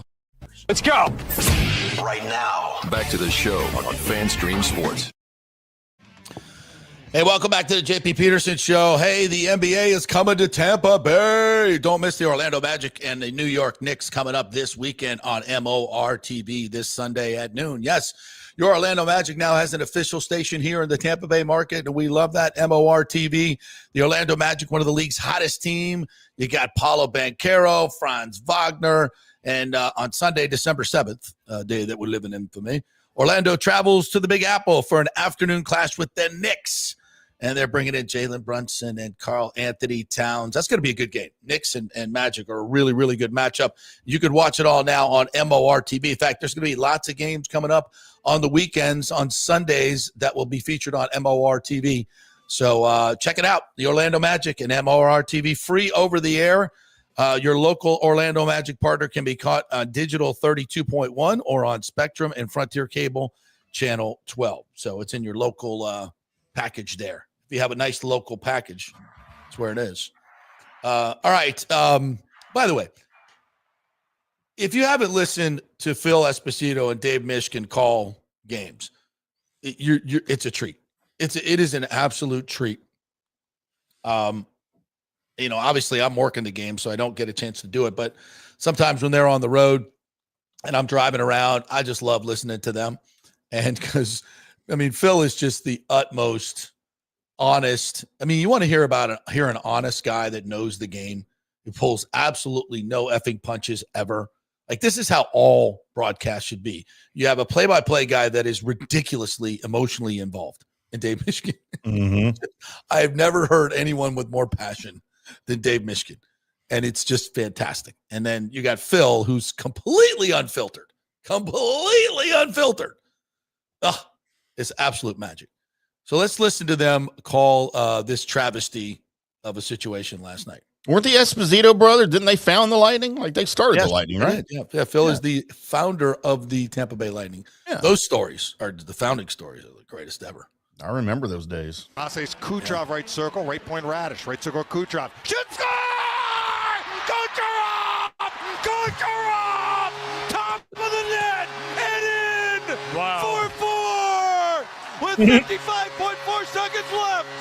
Well, he shot the puck and he drilled it short side up high again, and it's right into the beautiful shot. Doesn't look like the Penguins are challenging. They have their guys out on the ice. Yeah, it's just a time. By the way, Cooch has had 10 Let's listen in, shot. Phil. How ridiculous. We have a situation room initiated review to see if there was a hand pass prior to the goal. What? Wow. What? This would be devastating, but everybody's bewildered. Crazier things happen. Everybody. It's not really in the spirit of the rule, a hand pass. If it bounces off, the guy's just trying to protect himself, right? Yeah. But that's all I was thinking. Was that Hagel? Yeah. Pass? Yeah. So here's the thing. He shoots it. Hagel's there, and I don't know where. I may have hit him in the arm. I don't know where. I don't know that it hit him in the glove. You can't see. You The can't refs see. are like, I can't make that announcement. this. There's no way. Look at that. Look at that. He's protecting himself. I don't know. Everybody's looking at screens. Hagel says it's hitting his Hagel arm. doesn't That's what know. Hagel said. It's ridiculous on Hit his arm, face. but I don't know. We The just coaches wait. don't know. We're He's still only at been in the thing. the league for 14 years, Talking coaching the to Lightning. Why would he know what the hell's going Toronto, on? I guess it is. These guys are looking at a screen. Toronto's Naturally. looking at a screen. Like the referee was boy, I literally can't a believe yard how away long from it the takes play. to make Didn't it. make I a mean, call. if it's this But close. now. Well, let's listen in. After reviewing the play, it was determined that there was a hand pass at 107. Baloney. Therefore, the call on the ice. Baloney. And it slid down the ice. This is going to be an icing, but hurry. time ticks down. He's calling it no safe. Why is he calling it safe? Well, I guess he called it safe. Radish to Destu. Up the middle, Kucherov across the blue line left circle. Looks to cut in front, shoots, save made. The rebound is loose. It comes to Russ in the far corner, loses Destu. Shot it wide right. Kucherov, time one's down. Centers it, deflected wide left. Rebound, Destu has to eat it, and this one is over. Look at Kucherov. A very frustrating loss for the Lightning. Wow. Very frustrating loss. Yeah. I mean, just look at the pictures, Tim. Like, how ridiculous does it look? Like, we came to see a hockey game. The players are looking at the big screen. 20,000 fans looking up at the big screen. I was sitting down in the bowl when this happened, like on that side. So I saw the Kucherov shot, and it was everybody going bananas, right? And it's like, oh, wait a minute. And then nobody knew what was going on. There was no announcement because Paul is not being told. So you're having to guess what's happening. What are we doing? What are we doing? Three guys are huddled around this small screen. They got headsets on, talking to some dork in Toronto. Nobody has any idea what he's looking. I mean, what are we doing? These guys get paid millions of dollars to play hockey. There's millions of dollars being spent by the fans. And this is how we're deciding games? The fact that it was initiated off-site, to me, is that's the most mind-boggling part of this. And then they keep saying, well, the call was overturned. There was no call. What call are we overturning? Man. So if you're saying, well, that call was, we could go look at how much further back are we going to go? What if somebody tapped somebody on the eye with their stick?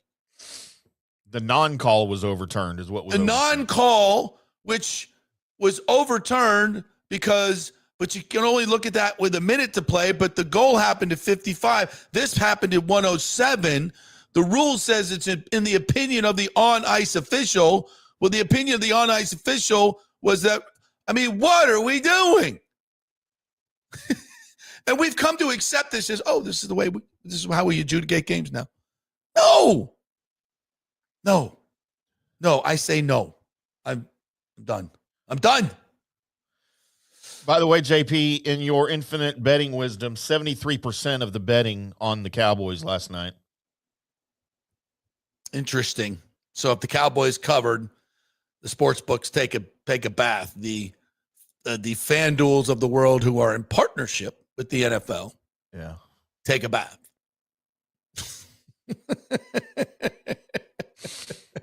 There you go. You can't make this shit up. You can't. And so far this year, if there's more than 60% money on a team, I think the number is almost 85%. It goes the other way. That's the. By the way, JP, on that Lightning Audio Network tweet that you sent me, where I pulled that video and everything. Lightning Audio. Yes. I'm looking at the comments underneath it, and there's one that says, "It's a meme of." Who's the Adams family? The mother, the wife. Natasha Adams. I can't remember what her name is. Whatever. Morticia. The Adams family. Morticia. Yeah, Morticia. Yes. Sipping a cup of coffee, and it says, "Witnessing karma." Like ... And the guy, the tweet says, "These announcers absolutely suck and beyond biased. What clowns." Yeah. And then I go look. And by the way, he's at Mosquito's a clown. 98. Yeah. And I go and look at his profile. Die-hard and loyal Bruins fan. Yeah, Phil Esposito, what a clown. What does he know about hockey? What does he know? What does he know compared to me? What does he know about hockey? Who looks like he was born in 1998. A bunch of clowns, these announcers. Yeah. Wow. Social media, Phil's man. got underwear older than you, pal. Everyone has a voice. And a stupid one. Speaking of underwear, did you see what Rick commented about your visit to Quest Health? That's maybe the comment of the day. Oh, you have to put that up then. Here it is.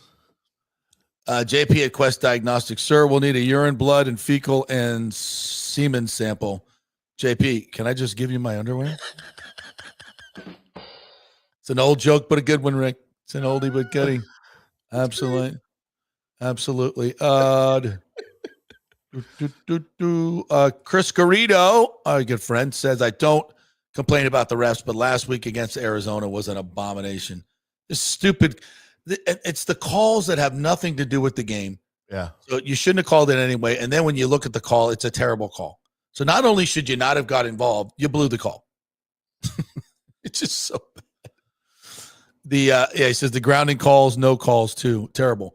Isn't it funny? Like with intentional grounding, we always go, "Oh, that was intentional grounding," and it takes them like 45 seconds to figure it out or longer. Yeah. Rick says, "Why do you think they have the refs have headphones on, JP, to talk to each other?" Nope, to listen to Vinny the Bull. I mean, New York call the penalty. That's true. You don't want us to think it, but you do everything to add fuel to the conspiracy fire. Yeah, Garrido says the Cowboys just need to play divisional opponents at home every week. You seem to get up for that. Nah, it still wouldn't work, man. By the way, John Hill, I did get your photo that you sent me on the FanStream Sports Studio text line. What photo was that? About the Cowboys season being over. Yeah. It was over before they got to Detroit. It's fine. Chris Garrido points out, didn't Mike Evans get hurt at Ford Field? Yep. Yeah, but that wasn't turf related. That was fall related, right? Well, he got slammed down into the turf, on his shoulder, and it broke his bone. I mean, you wonder, with that type of force going down, at what point is there's concrete under there at some point. Yeah. And there's padding, all that. Is it worse than a regular field, regular ground? I don't know. They always say that the research shows that there are no more injuries on the fake stuff than the real stuff. I don't know if I believe that. Call me crazy. Yeah, I don't know that I believe that either. Chris says Cullen and Shea just had their childhood stolen this morning. No, we've discussed this, Chris. I came clean. Many, many years ago. Dad, you're a liar. Well, there's some gray area here. JP's like, there is a Santa Claus. It's me. It's me. Yeah, it's true. He also said that LSU prediction was worse than the OPI call. I would agree. Yeah, I agree with that, but it's still my prediction. It's not even close. He'll take them to the college football playoff in 2 of the next 3 years at least. He'll never sniff the playoffs in the rest of his short coaching career. He did it at Ole Miss. You don't think he can do it at LSU? Nope. Why? He's going to run that program into the ground harder than Brian Kelly did. Because he don't care. He's got his money. He's got his bag all the way to the bank. Mike H says, is there a Big O show today? Interested to see his take on Cedric Mullins' deal and the Al Lang news. Yeah, I think you'll be surprised by his take on the Cedric Mullins deal. That's a tease. Yes, tune in at 12. Actually, he may be in here in just a little bit. Usually comes in for the last 15. So we'll get his take there. But also watch the Big O show, because we'll go into depth on all that stuff. Joel Forsland says, unfortunately, this isn't anything new for the NHL. Their goal interference reviews are always awful. It's an incompetence thing, not a conspiracy. I know a lot of people have been hiding behind incompetence when it's clear there's something going on. Joe Biden. Joel's not going to like that. So you're going to – I love you, Joel. You know that. Tristan Wirfs, Jalen McMillan, and Mike Evans are practicing today. Do you think all three of them play on Sunday? All right, I've been waiting to talk a little bit about this. So Mike Evans is practicing this week. The Bucs have gone from 4th in the league, 66.7% touchdown conversions in the red zone, to 50%, which is 25th in the league. And I would postulate a big reason of that is Mike Evans. Because when you watch the Grizzard offense in the red zone, I'm not impressed by the route combinations. We don't run a whole lot of pick plays. We did last week, and they called us for the pick when it wasn't a pick. And I mean, everybody runs pick plays. You just have to do it with some nuance. And many weeks ago, Sterling Shepard did not use nuance when he stuck his shoulder pad into the middle of the chest of the defender. That's not nuance. But what Tez did was perfect. He ran his route, and he got in the way of the defender, who actually pushed his defender into the other defender, did it perfectly.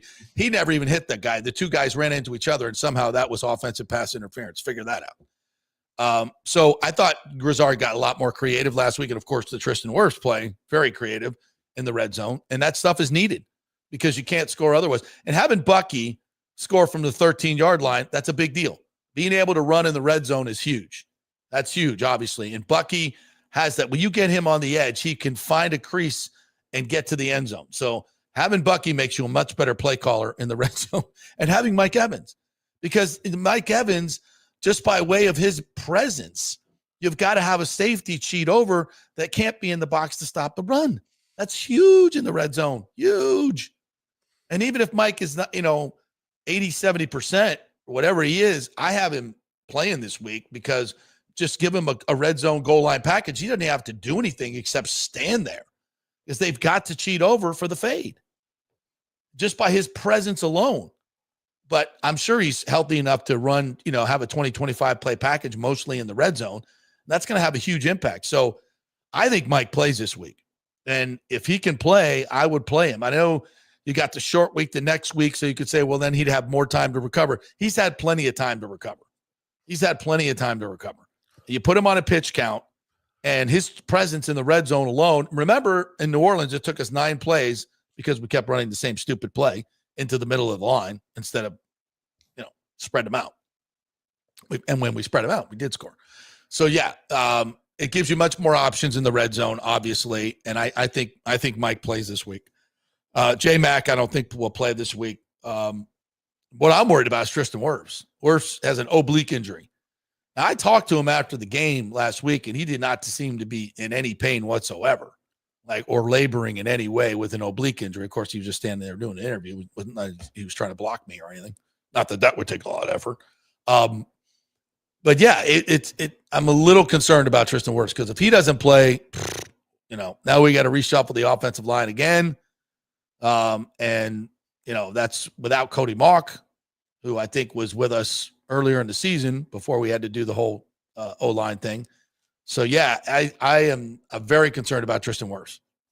I know he's practicing today a little bit more, but the oblique is one of those injuries that could really hamper him the rest of the way. Do not like at all. So, as we talk about this game, obviously this is not a great Saints team, but they play always way over their head against the Buccaneers, especially here. And I tell you what, Tyler Shuck, the last couple of weeks is getting better and better and better. I like the way he throws the football. When you turn on the tape, he looks the part of an NFL quarterback. He really does. Big dude. He's a big dude. He's got a cannon for an arm. He's fairly accurate, at least what I've seen. I've watched condensed games, and he throws a really good ball. Well, JP, we talk about experience all the time, right? Yeah. Dude played 6 years, just like Jaden Daniels. He played 6 years of college football between Oregon, Texas Tech, and Louisville. Yeah. So, big programs. Yeah. And he's a big cat, but he's athletic too. He can run a little bit. So if I'm Todd Bowles, and I don't need to sit here and lecture you guys about backup quarterbacks and Todd Bowles' defense. By the way, he backed up Justin Herbert at Oregon. That's how long ago he was at Oregon. Jesus Christ. It was like 30.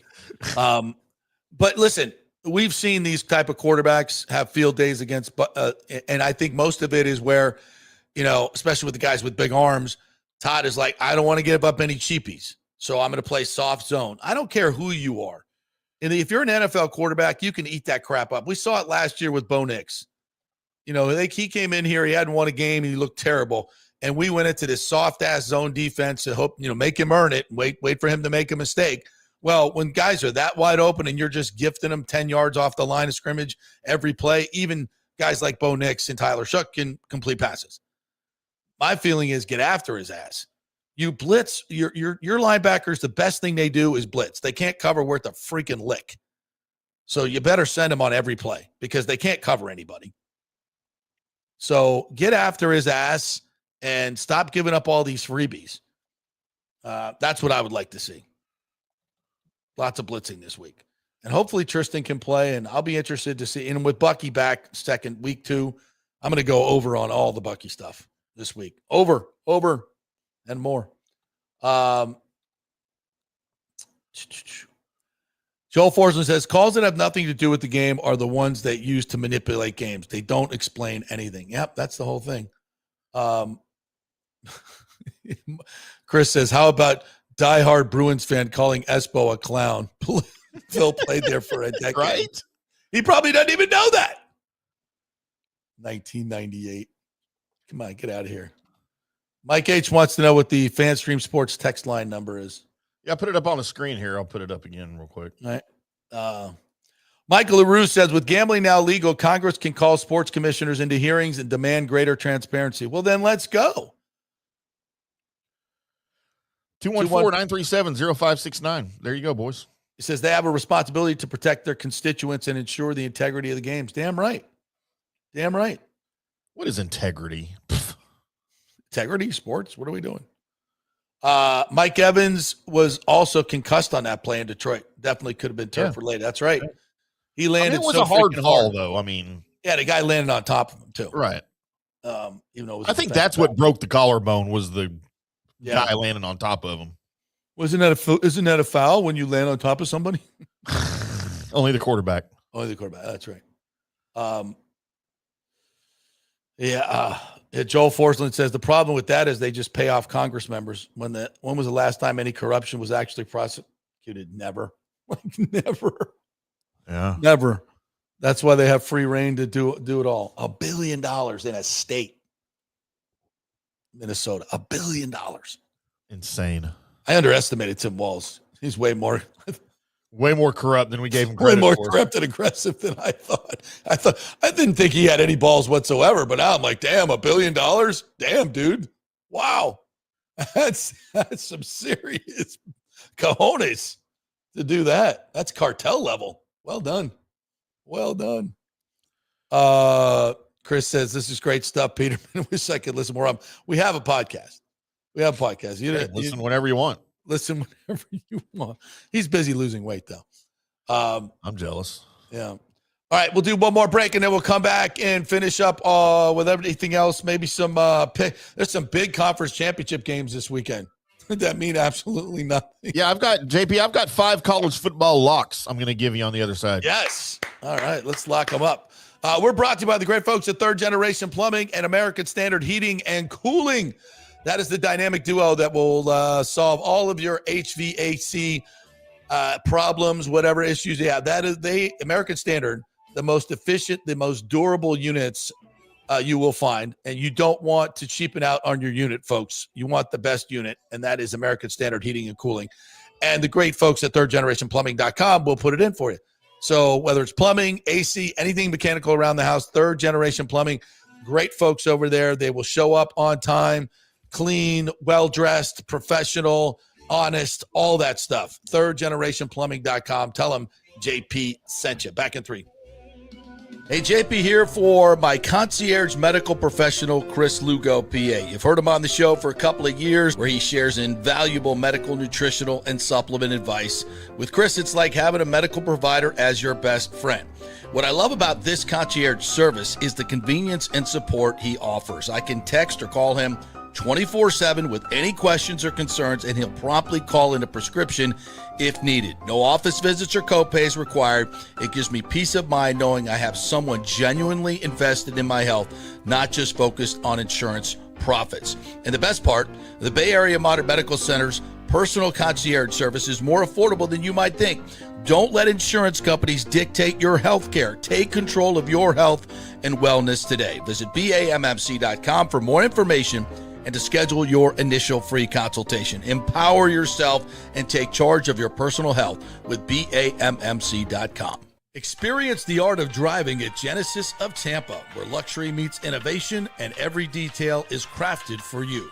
From the bold G70 to the refined GV80, Genesis delivers power, elegance, and technology years ahead of its time. Book service online, and our Genesis Experience advisors will pick you up and drop off your vehicle. If available, you can enjoy a courtesy car while yours gets a complimentary interior vacuum plus a generous offer for your trade. Every new Genesis comes with the Miracle Advantage Plan, 10 years or 250,000 miles of powertrain warranty and 4 years of complimentary maintenance.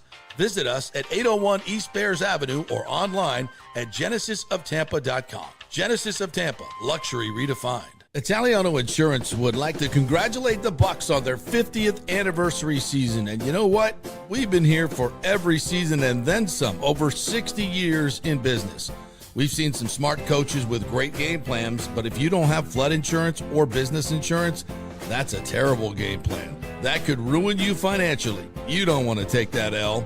So call 813-877-7799 and let their friendly agents quarterback your insurance and save you big money.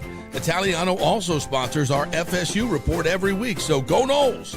813-877-7799 or go to italianoinsurance.com. Although it may seem tempting to go without health care insurance, the financial risk far outweighs the gain you may experience. For example, did you know if you simply broke your leg, it could cost you nearly $7,500? Put on top of that a hospital stay, you could be looking at $10,000 to $15,000. Ensuring that you don't go uncovered is so important, as according to CNBC, high medical bills are the highest contributing factor to why Americans end up taking money out of their retirement savings, or worse, find themselves filing bankruptcy. So go to don'tgouncovered.com or call 800-669-1505. Now, depending on your income, you can get plans for zero premium. Our experts will guide you through the process effortlessly. They will shop many plans and find the one that's right for you. I called and I have full health coverage through Florida Blue for zero monthly premium. It's a free call. So why go uncovered? It's a huge risk. Go to don'tgouncovered.com or call 800-669-1505. That's 800-669-1505. Are you looking for an honest AC and plumbing company? I mean, that's like trying to find a humble Saints fan, right? Well, try my friends at Third Generation AC and Plumbing Services. Been in business since 1995 here locally. And listen to what one of their customers said. Quote, the gentleman providing the service was exceptional, on time, knowledgeable, professional, and experienced. He was efficient, cleaned up behind himself, and did the work expeditiously. He not only repaired a sink, he repaired our toilet that was constantly running. We have used this company several times. They are awesome.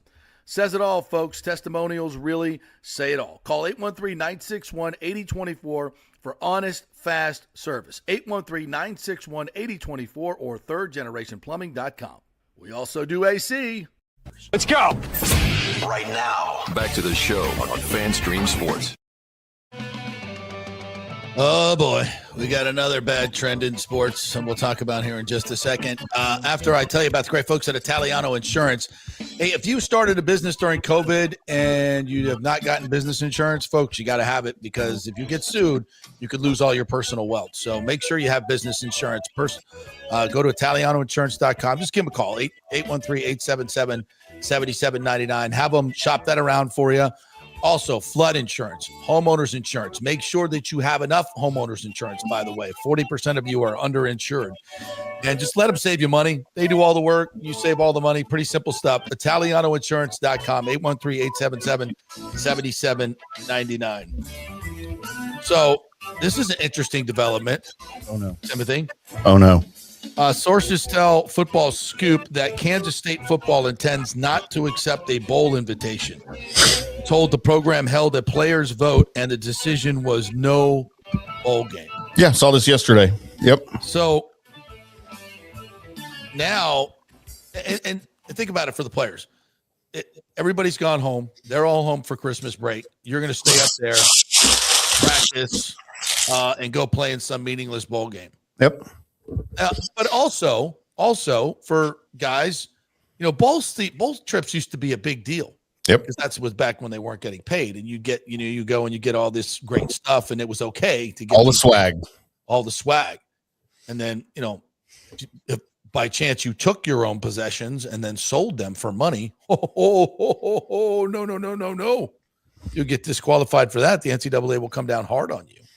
Yep. If you dare take that iPod that you were given, even though you have 3 of them now, and sell it. Oh, no. For gas money to get home. Oh, no. That's going to ruin college football if we do that.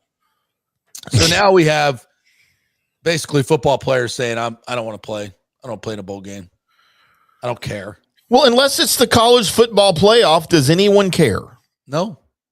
And that's what sucks about bowl games is you used to have bowl games that were affiliated with your conferences. Yeah. Like the Rose Bowl, right?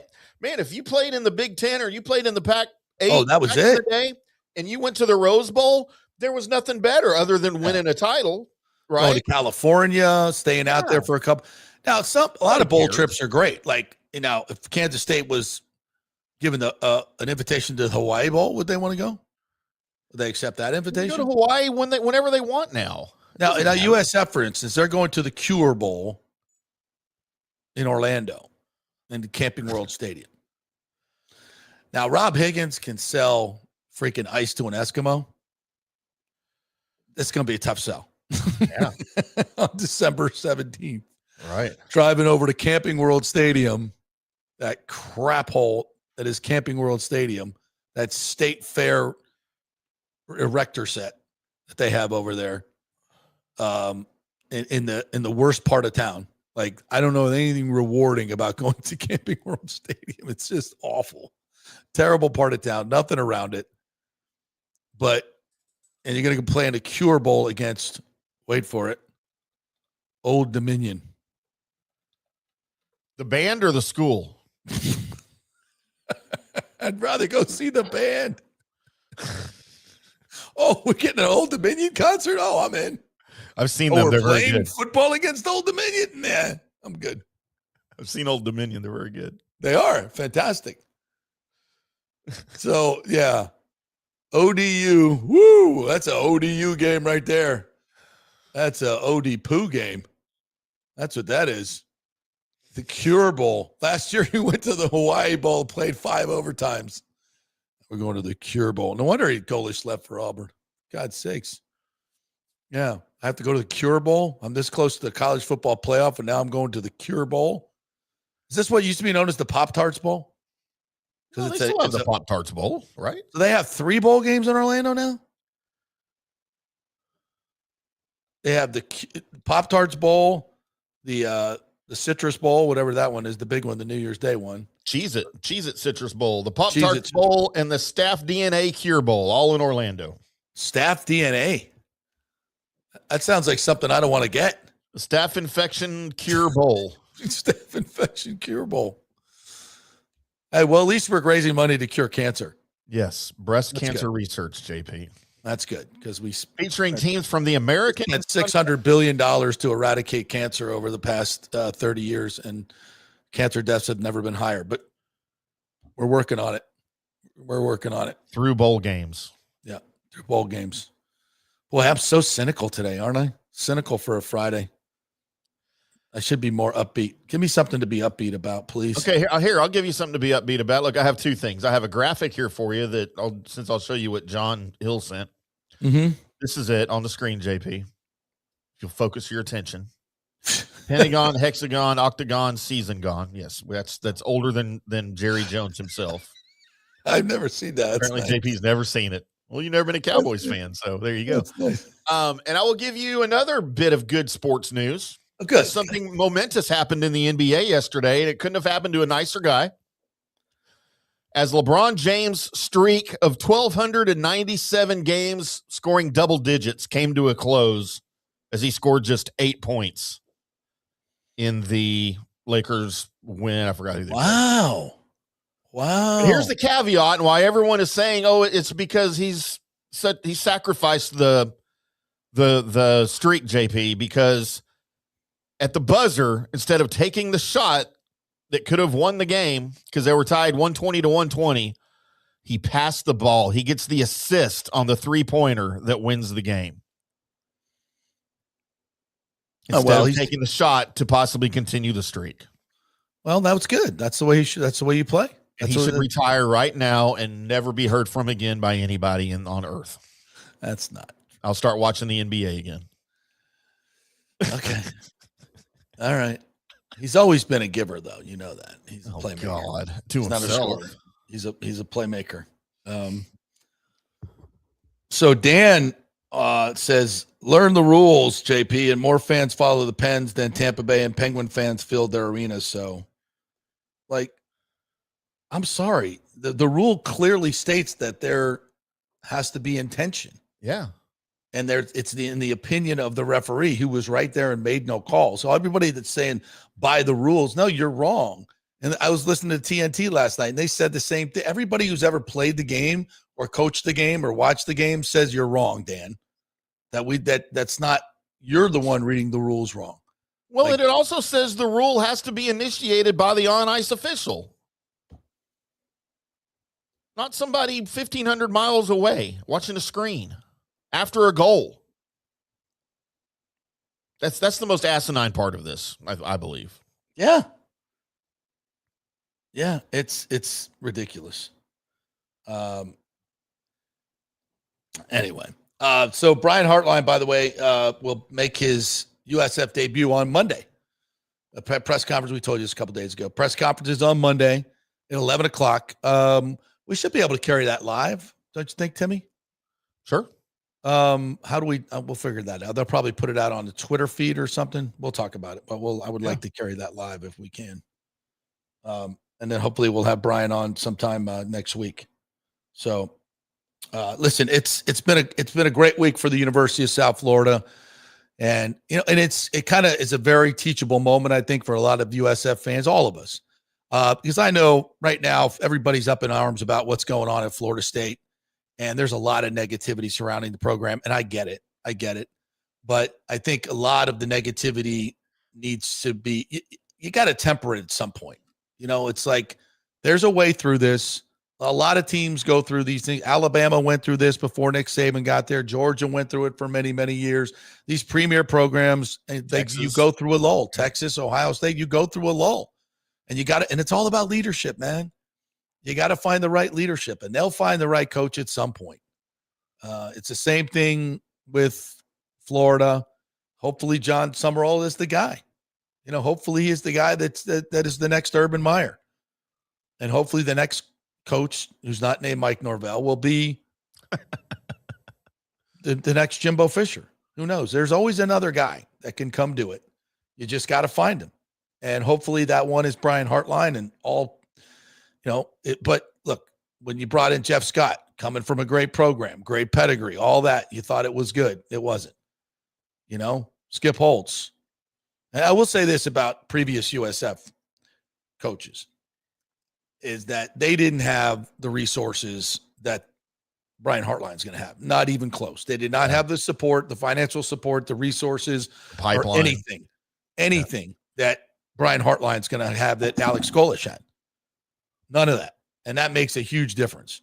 So you get a talented, energetic young coach with that's very relatable to the young players, is a hell of a recruiter, and now has $15-20 million to spend at NIL in the American Conference, the new stadium on the way, in a talent-rich state. That's why Brian Hartline's coming to USF, because he sees a great opportunity here to make something big happen here, and I'm here for it. I will say this: USF is going all in on tattooed coaches. I mean, Brian Hodgson, and Hartline's got a full sleeve. If I'm not mistaken. I mean, that's what we're doing now. Check. It's on the checklist. If you don't have tattoos, no, you can't coach at USF. Sorry, pal. Get out of here. I want somebody who's going to be relatable to the young kids. Everybody down to Ybor to get a tattoo. Let's go. Here we go. Thank you for putting that up with Nathan Elliott. Lot 12, everyone is invited to our F the Aints tailgate, hot jambalaya, cornbread, and many other fixings. Free, no charge. Gates open at 9:30. Just stop by and say hello. Go Bucs. F the Aints. I'm in. I'm going to try to get there, Nathan. I promise. I always say that, but I'm trying. I'm always running late on Sunday. Why is that? David Terry says, rumor has it FSU is going after Old Dominion's quarterback. What the hell is that, Tim? What the F is that? You have a Saints pennant? That looks like an oldie, too. This is from 1977, JP. Wow, man. I had some Dolphin pennants like that, bro. I had the Super Bowl, the 72 Super Bowl, had that pennant hanging up on my wall forever. Yeah. All right, everybody go see Nathan on Sunday, Lot 12. Yeah. Michael LaRue says, Rice, Auburn, UCF, Mississippi State, and Florida State are their 5 and 7 teams that could still receive bowl invitation. Should FSU accept or pass? Well, since our players don't play in bowl games, they're not allowed to, right? We opt out. Probably a bad idea. I don't know. Just leave it up to the players. If they want to go, go. If they want to play in a bowl game, then fine. You think Norvell wants another opportunity for another L on his season, though? I mean, I would watch it. And, and I would hope that he would play Kevin Sperry and not Tommy Castellanos. And I know Norvell has been very, they didn't get that kid any run whatsoever this year. It's another stupid thing we did. Clearly, we weren't going anywhere. You think you might be able to get the next year's quarterback ready? I don't know. Let's put Tommy in there to run on third down again. All right. That'll do it for us here on a Football Friday. Oh, you got me some locks. Where's my locks? Give me my locks. All right, JP, here are my college football locks for you. I'll put them on the screen. And my locks always pay off. I'm just saying. I've got Indiana +4 versus Ohio State in the Big Ten championship game. I've got Georgia, Alabama take the under 47.5. Seems to keep disappearing. Texas Tech -12.5 versus BYU. That is the Big 12 title game. You like Indiana +4, huh? I like Indiana +4, and I like the under 40. Why are these things? Oh, they put a timer on this thing now. Really? Hang on. I got to take that crap off. Screw you, StreamYard. Freaking StreamYard. Yeah, what are you doing? Indiana +4, huh? Wow. There we go. Indiana +4 over Ohio State. Georgia, Alabama, the SEC title game. Take the under 47.5. The Big 12 championship game. Texas Tech -12.5. Take That's that. a gimme. That's a gimme. It's going to be a blowout. BYU Boise is not State good. -4.5 versus UNLV. Dan Mullen. And Jake Retzlaff, Tulane quarterback, plus 34 or more rushing yards versus North Texas. Book it. Okay. But North Texas still wins by 40. I like all those. Oh. I'm going with especially Texas Tech. I think they're going to roll. They are. Again, like they was 26-7 was their last meeting against BYU. Yeah. BYU, their quarterback could not throw the ball against them at all. Could not. Bear Bachmeier. All right, kids, have a great weekend. The Bucs on Sunday. Let's all meet at Nathan's Lot 12 around 10:30, 11 o'clock. Get in there. And then we got Lightning Islanders tomorrow night. It's 90s night.